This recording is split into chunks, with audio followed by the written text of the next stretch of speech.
Hello, BookTube. Well, as you can see, I have a guest. This is Jason Harrigan from, what is your channel called today? It's still Jason Harrigan. It's still Jason I Harrigan. nearly changed it yesterday, actually. Jason has come on and off BookTube many times with many different names and guises. And we are talking from the East Coast of America and the West Coast of Ireland.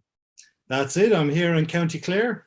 As me Saint and Ma used to say, we're close enough so that I could hear your confession. And just think of all the letters that went both ways between Ireland and Boston from like the 1840s. Yes, to the 1840s to the 1890s. Probably, people that, yeah, letters between people who just can't believe that they don't live together anymore. Yeah. You know, and nephews or fathers or wives that had to leave. And yeah. the decision had to be quick and sharp. You couldn't mull over it. So suddenly they're in West Roxbury, here, writing letters to people who still can't believe they're gone. Where, you know, some of those letters, the recipients in Ireland say that your bed is still warm. Yeah. And they sending the passage over to come and join them in Boston, or sending money back to the family at home. I mean, you know, I've come across those letters in the past where they've hung on in families, and they're quite heartbreaking, because while people did travel back and forth, for a lot of people it was a one-way ticket. Right. They were never coming back. Right. And it fractured families, because nieces and nephews left to stay with uncles, and they bifurcated completely. In some cases, they just lost contact. You know, someone died, didn't pass on the address, and that's it. You know. The typical aspect of the Irish, at least on the West Coast, is that when I was traveling in Donegal, you never got the impression that the people had left a century ago. From the way it sounds in the pub or in the restaurant, I was like, yeah, they're just on the street getting milk. Yeah. It's been a century. Oh yeah, I remember him. I couldn't stand him. But we have a subject. Yes. Today, and the subject is that you suddenly hate books. Yeah, I've been mistaken all my life, but I think it's a very mature response to put their hands up and say the whole book thing was just a, you know. No, I've spoken to you in the recent past and the distant past about having sometimes too many books and not enough space, and it's a problem you have often broached on your own channel. But a couple of things changed that impelled that narrative in kind of a new direction. One was last year and the previous year, in the background, kind of off BookTube, I embarked on a couple of big deep reading projects. I done one on Crusader history, just kind of a survey of everything I had on the shelves. And the same with the occult history, kind of what have I got, what use are they, how often do I go to them? And what I realized pretty quickly was a lot of the books just didn't hold anything for me anymore. There was just no value to having them on the shelves. Yeah. And these aren't rare books. These are just books in my own collection. I'm not talking here about, you know, rare books that I bought over the years or stock or something like that. My own personal collection. And I just thought, they're taking up a lot of real estate for a start, and they're not paying their rent. So like the slum landlord that I am, I got the heavies in and cleared them out. But it was a long process. It took a while, because I have always found, as a book collector, and I'm sure a lot of book collectors, if we all went to some kind of Freudian analysis and laid on a couch, I'd say, well, I find comfort in having the books around me. I find comfort being in a room that's lined with books. Yeah, they are comforting, even if they're not your own. They are comforting. Not your own. I just feel at peace. You know, I feel at home with books, I think is what I'm saying. But there was a slight kind of change in that too. You hear a lot of these days, of course, none of these buzzwords are new. You know, choice fatigue and stuff like that. Steve Jobs only wore his black turtleneck, so he saved 2 seconds in the morning getting dressed. I always like to point out to people, Saint Benedict done that 1800 years ago when he told monks what to wear, when to eat, when to wash. The gurus just change names. The message stays the same. But I was looking, when I was looking at the Crusader books, I was looking at it going, so many of these are repetitive. Yeah, you use the word samey. Samey, it's not a technical term, but and even with new, if you're deep into a subject like I was, I'll use Crusades or occult history. If you're deep into a subject and you're keeping up with the new books coming out, new writers who come in, new historians who come in, new research that comes out. The problem is every time they bring a book out, a certain chunk of that book has to be relaying what's already been said. So you start to get a diminishing returns for a new book. You start to get the first 60% of the book is just a survey of what's gone before, and here's what's new. And quite frankly, a good article will cover that for me. I don't need a 600-page book on God's War or something. You know what I mean? Right. So what becomes the distinguishing factor then? The presence of the author? Yeah. Sorry, what did you say there? What becomes the distinguishing factor then? What saves a book? Well, that's the point. I got to the stage where there was very little worth saving in a lot of the books I had. So you have someone like Thurman or Tyneman, who writes very good history of that period, a good historical writer, Right. But some of the older writers in the Crusader history, it is that older historical style. And, the facts are there, but there's no narrative drive. And I've always appreciated narrative drive in any kind of fiction or non-fiction that I read. I'm an unashamedly fan of populist historians, the Dan Jones of the world, who'll write a 400-page book about the Templars. There's nothing new in it. If you know anything about the Templars, there's not. But he just has. Anthony Beevor's another one for the Second World War. Right.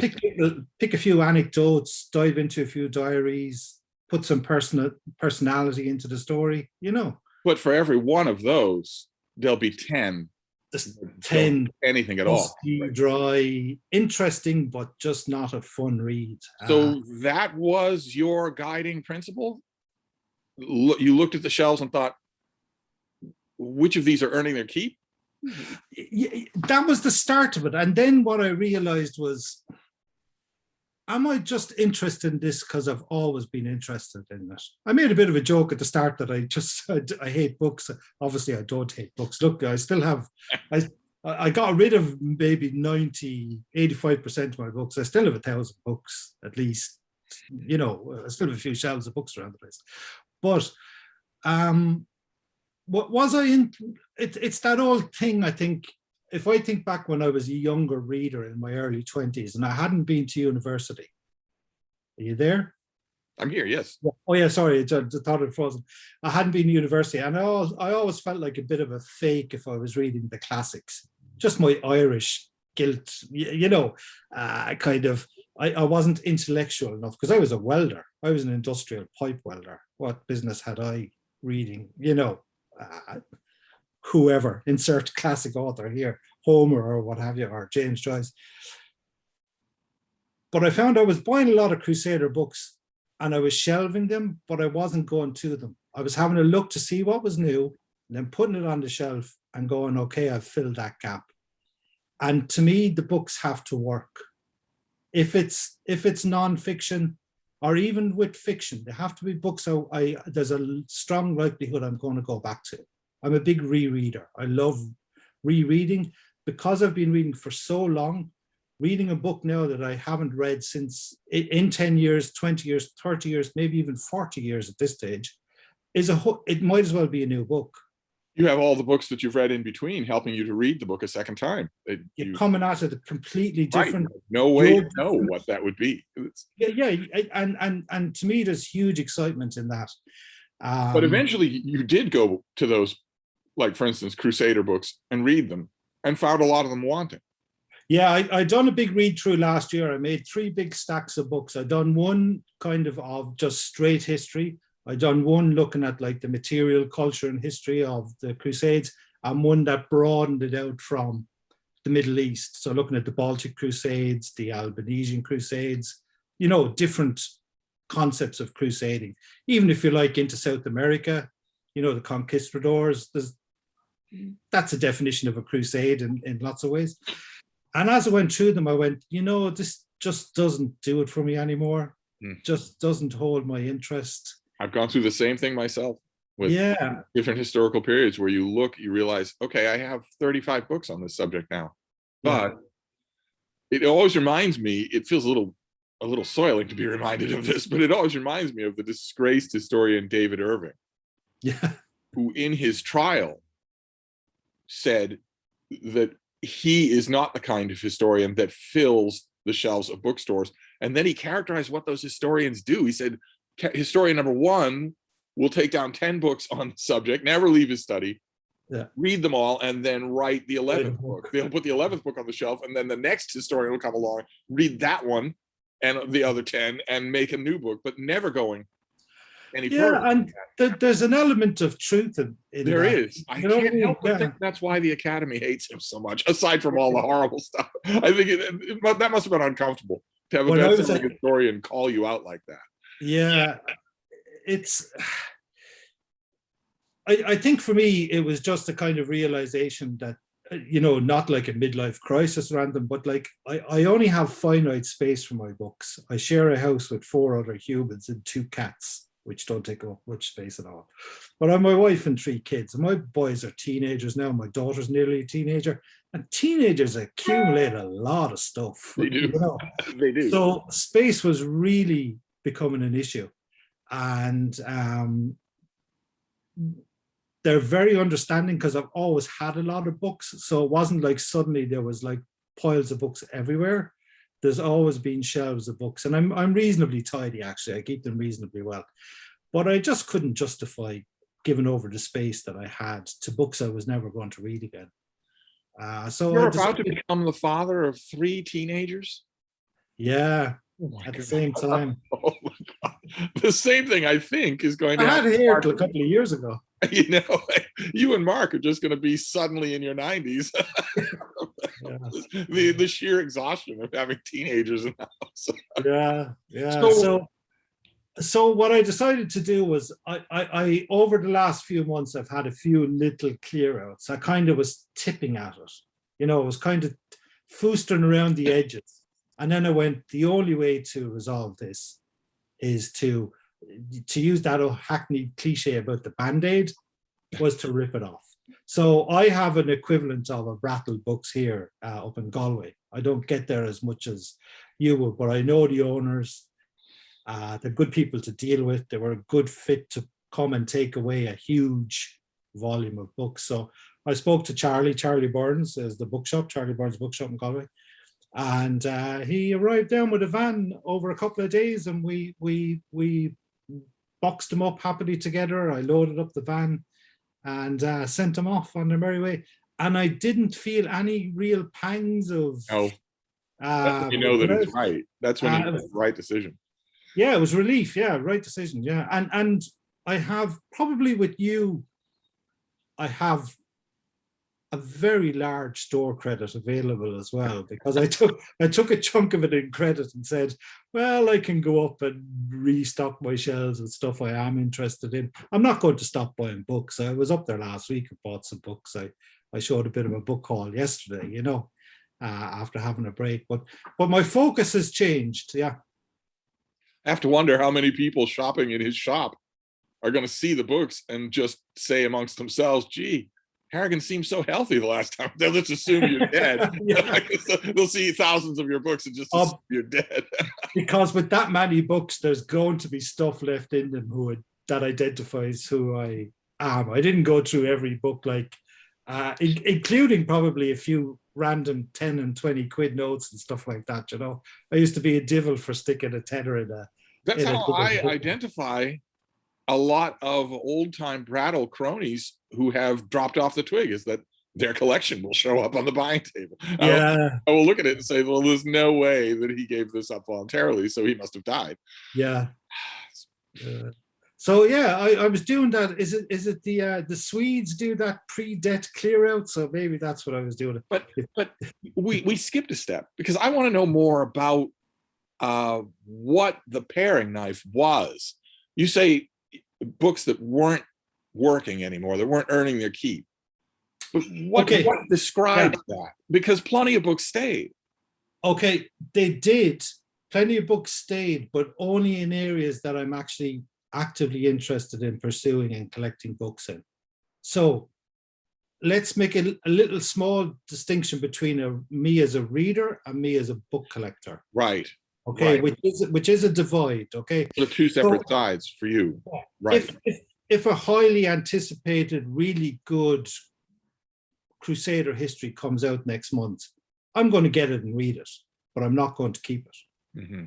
So of my Crusader books, apart from a few that were gifts from people I know over the years, you know, are books that I felt were very hard to replace quickly or easily. But they're all gone. I got rid of them all. So I don't have a Crusader collection anymore. My occult books, my occult history books, and this will be shock horror to a lot of people, are gone. So head to Charlie Borden's, because you're going to find fantastic collections of stuff. My Napoleonic books, as you know, I had a big interest in Napoleon, particularly the Battle of Waterloo. I pretty much had every book in the English language on Waterloo from the day after Waterloo finished. Gone. I got rid of them all because I don't need them. It's in here until dementia strikes. Right. You know? You maintain an interest. So again, if a new book were to come out, if a new book comes out, I can read it and have a watch and brief, but I've moved away from the model of keeping all the books. So what I have done is then identified a couple of areas where I do want to collect books in, where I do want to build up a kind of, you know, collections as a book collector. But the other big game changer, the elephant in the room is this boy, the Kindle. So I was going to ask you about the Kindle. Never very far away from where you are. Rumpole, there you go. I'm reading The Creepers, A.M. Shine, an Irish author. Rumpole misbehaves. Antisocial behavior orders. Very good. He is very antisocial himself. Yeah, I used to love the TV show Rumpole, but that changed my attitude to books. I was a bit of not a Luddite because I wasn't going around breaking machines, but I was a bit of a technophobe when it came to reading. I was kind of like, books are paper with a cover, and I sit there and I read them. And that was just my position, fairly well entrenched. And then I was thinking, I pick up a lot of paperbacks to read, what I call my reading copies, you know, and I cycle through them. But they're the things ended up sitting around in piles because they weren't on shelves. They were like they might be around for a few weeks and then they're out again. But in that few weeks, I could pile up 20 books here and 10 books there, et cetera, et cetera. So I got the Kindle last December, and absolute game changer.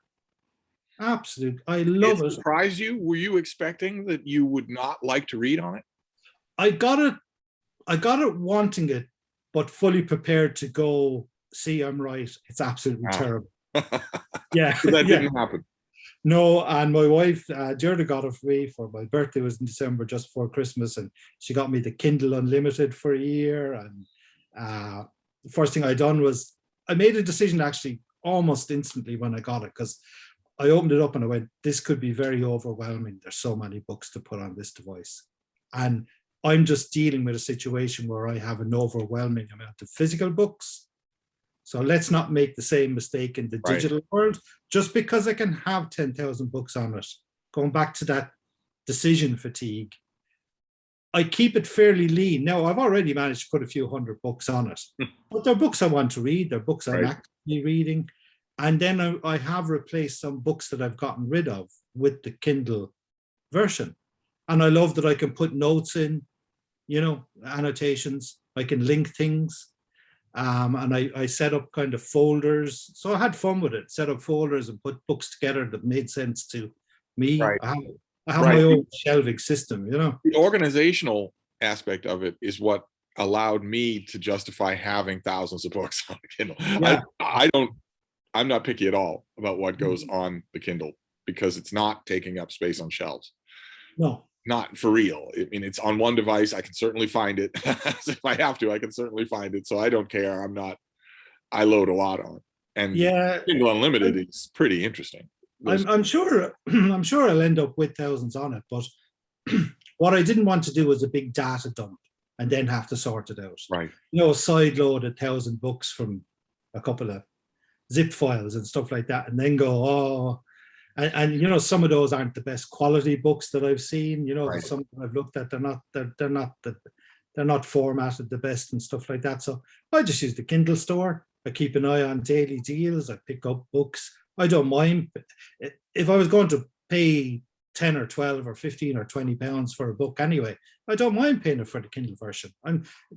Because that's the reader. I just want the information. I'm not collecting the book. I just want the information. Right. So, like you said, this is two different sides of you. Two different sides. Yeah. So behind me now, these shelves here are books I'm keeping and that I've kept and will add to. And these are collectible books. They're not rare books. Some of them are rare books, but they are just books from small presses that I'm interested in that might do 1 or 2 issues a year, in the areas I'm kind of interested in reading. Occult fiction, weird fiction, that kind of thing. And I like supporting small presses who do that stuff. So I'll always make room for them in my... So do those books constitute your personal library?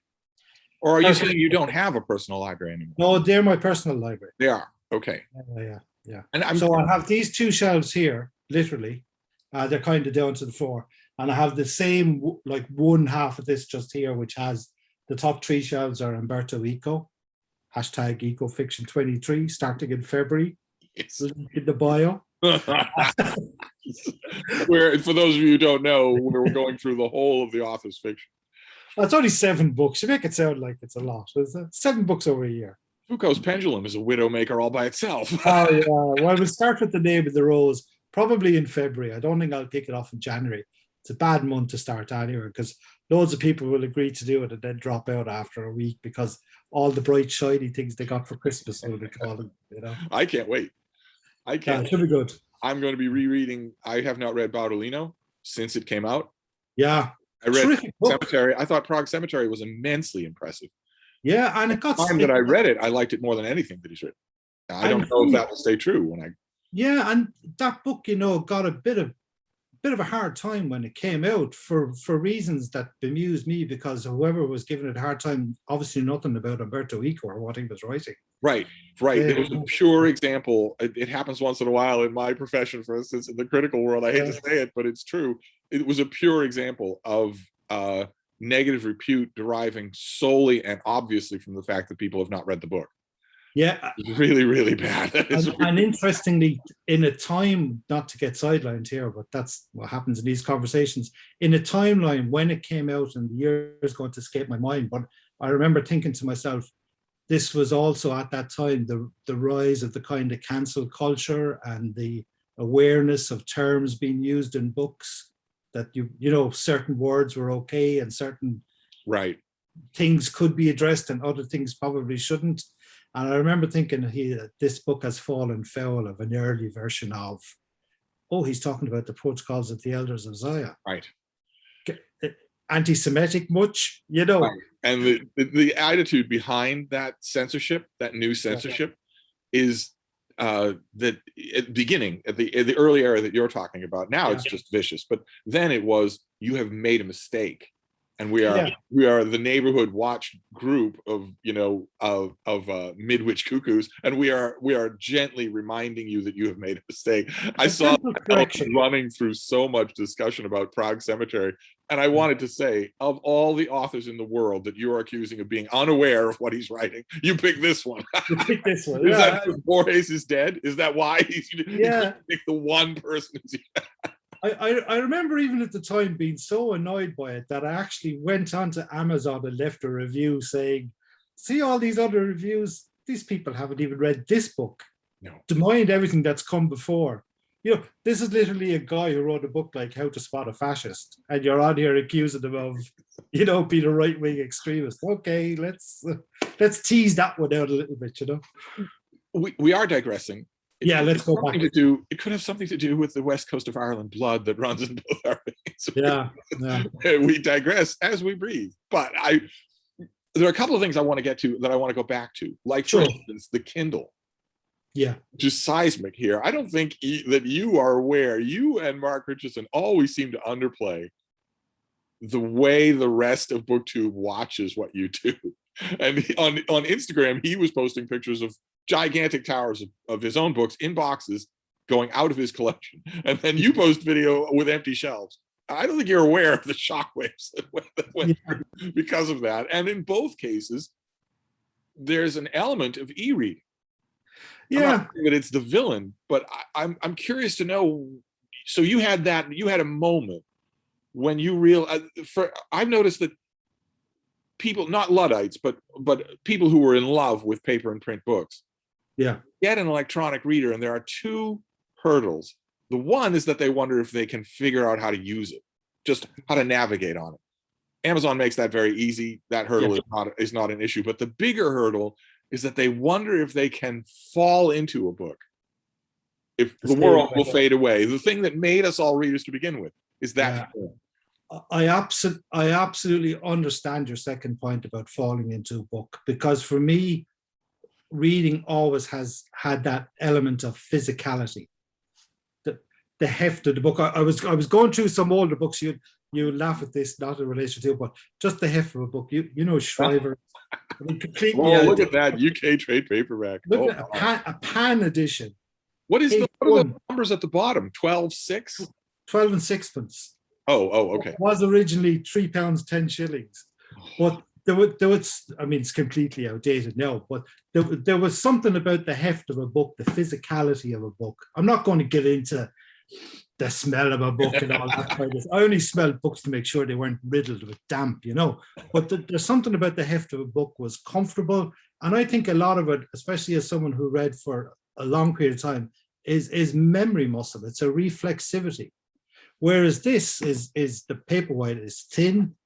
It is hard, it is hard to hold.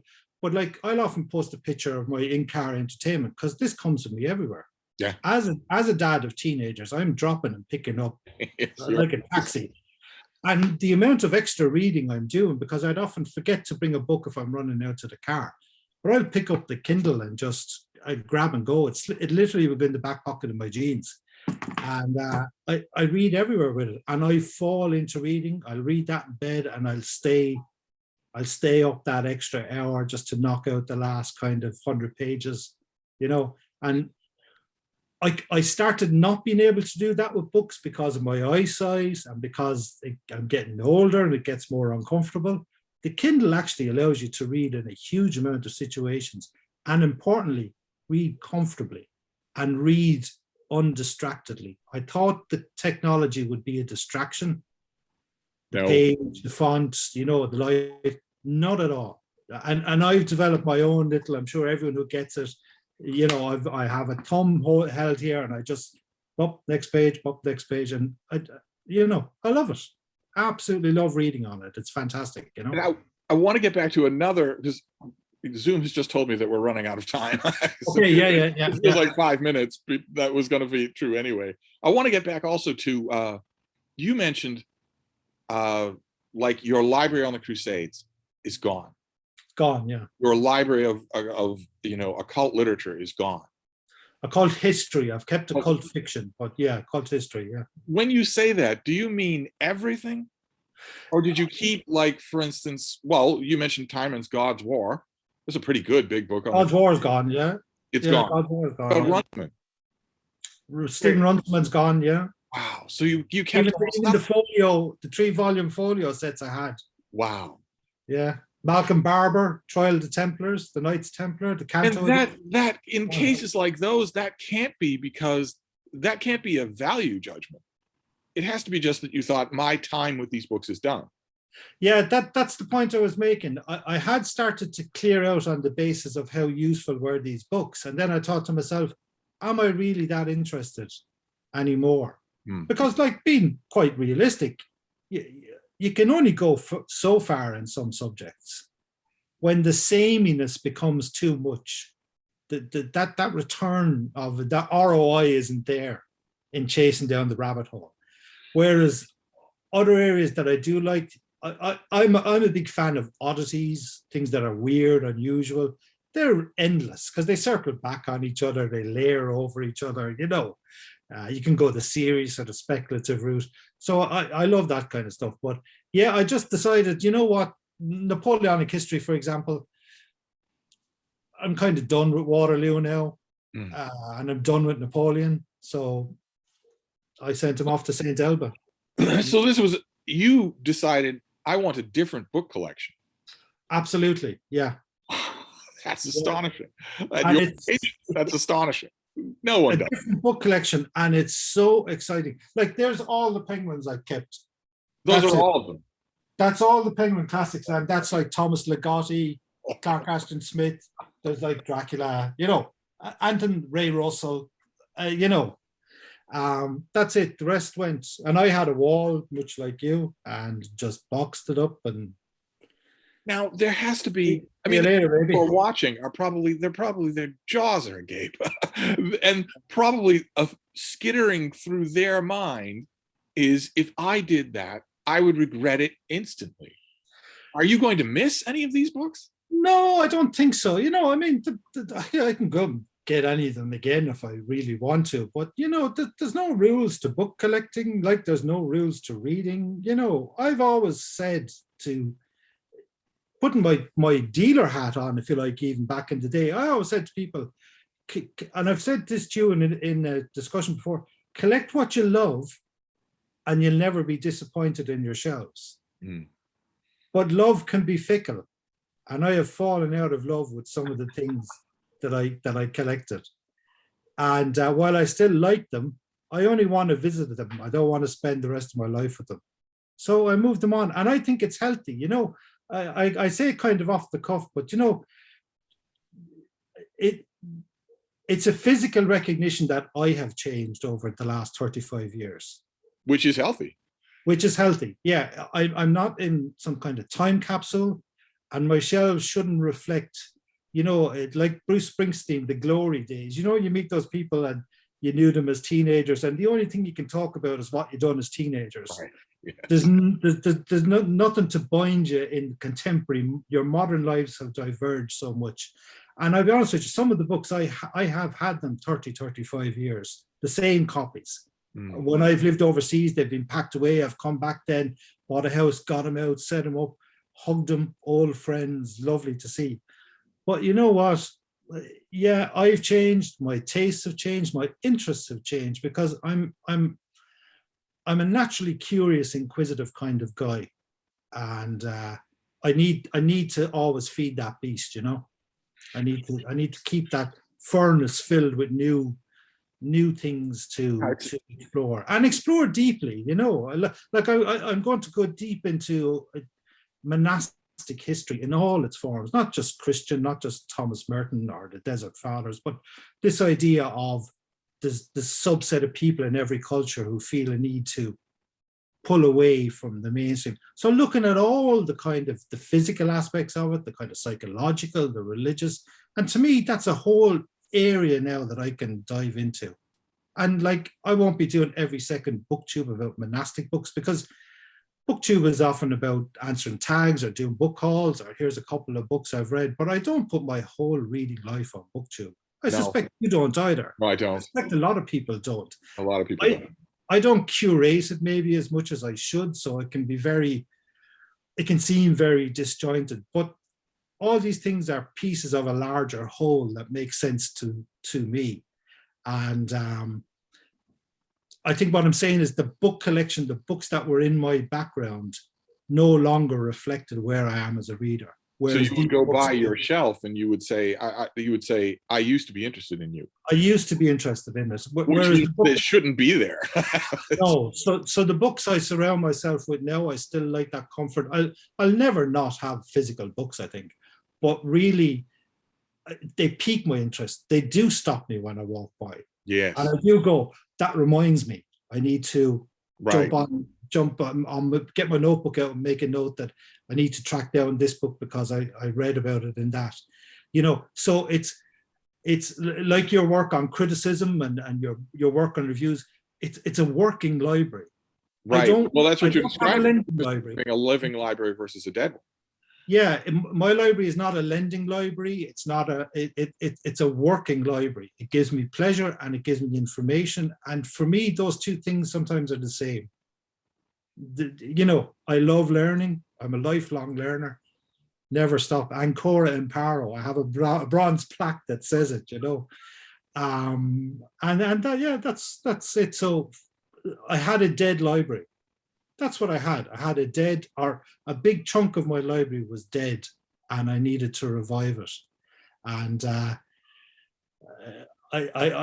rather than just shock it into life, I got rid of it and started again. Project Eden 2.0. And a small element of it, but it might have crossed your mind, is that if those dead books are sitting on your shelf, they are the living library of somebody who isn't seeing that copy because you're holding it on your shelf. I'm sure in a couple of months when they filter through Charlie Burns and onto shelves, there'll be someone walk in and go, oh my, look at that book. Because a lot of the books I collected, not that they'd be rare, but they might be unusual. There might be editions you come across very often. Right. I did let some things go that I wasn't going to be sitting there and negotiating to the nth degree that I want X for this. I was very pragmatic in getting rid of it. It was very much a standard business arrangement. And so there'll be some delightful treasures for people. And that's it. We don't, it's an old phrase again. You read all the great collectors of the 19th century, Horace Walpole, all these people, and they go, we just mind these books for a while. We get their company, and often they end up owning us more than we own them. And that was the danger with my dead library. That sounds like something that you were actively working against, was your library owning you. Yeah, owning me. So I think I wanted it to really reflect what I'm interested in. Not that I'm not interested in those subjects, but what am I devoting my time to, my energy to, my reading life to? And it just wasn't those anymore, And you did, if I did the same thing, I was so tempted to do the same thing. And I would have had the same thought in mind for a little detail that you mentioned half an hour ago, which is God knows how much money is in those books. Not in terms of resaleability, but just cash. Yeah. I don't much cash in books here. I did feel bad about that, and like I did take some of the funds and donate them to a charity that means a lot to myself and Deirdre, because I am, as you know, holier than thou, Brother Steve. Nobody ever gets that impression. No matter how much you talk about this stuff, there's no air of superiority. Look at this face. You're not buying it, are you? Well, there are other places you can go on YouTube for all the sanctimony in the world. They don't have to come to BookTube for it. Anyway, I think this is going to go on us. It is. So we should end with just your reassurance to BookTube